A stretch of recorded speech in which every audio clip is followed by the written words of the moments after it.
Previously, on Historical Geocaching, my dad and I are enjoying a ranger talk at Moccasin Bend National Archaeological District in Chattanooga, Tennessee. So far, Ranger Chris Young has related what the traveling conditions for the Cherokee Indians must have been like along the Trail of Tears.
In October of 1838, there's another group of Cherokee that come along this route. After that June group left, and they've already made their way, or still making their way to Indian Territory, another group makes their way down from Charleston, Tennessee, down to Ross's Landing, over to the North Shore, through the gap where we're parked, down the roadway, and passes through where we are right now. That group was the last of the group of Cherokee that supported the Treaty of New Echota. They are the last group to go west that had signed and supported that treaty, or that supported those who signed that treaty. Now, as we think about controversy, and as we think about those who signed the treaty versus those who didn't sign the treaty and tried to hold on to their land, why would you not want to send that group out in October with the group in June? What did we talk about? What's that? If those groups had passed each other on the trail, how many of them do you think would have made it out to Indian Territory? That's how deep this went. That's how harsh this was going to be, is that those people who signed the Treaty of New Echota were traitors in the eyes of most of the nation. And so they didn't even send them along the route the same time for fear that there might be a war that breaks out, a fight that breaks out, and that those treaty party members who went last may not even make it to Indian Territory in modern-day Oklahoma.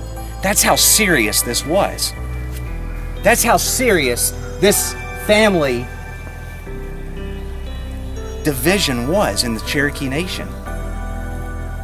The same people, the same language, the same beliefs have been ripped apart.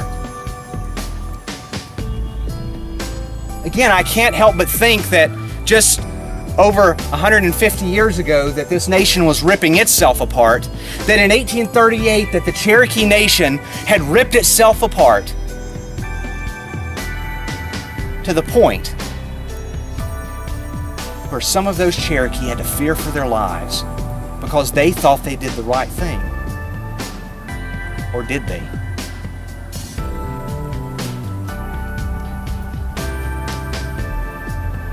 Think about that.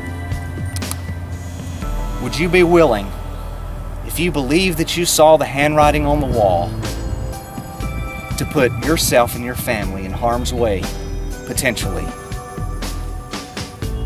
to save them? Because that's what those people did that believed in that treaty, is they were believing that they were putting their family first, and that they were putting their family's livelihood first and foremost, just like I would probably do, and just like I'm sure you would do. But those who disagreed believed different. They believed in fighting it. They believed in staying here and raising their families in their traditions and in their cultures. And they were willing to try everything to stay home and to raise their children and their grandchildren and their families on their own terms, in their own land. As we continue this second leg of the trip, think about the differences in those people that left in June and those who left in October. And what would you have chosen to do? Which side of the coin would you have been on if it came to your family? Tough questions.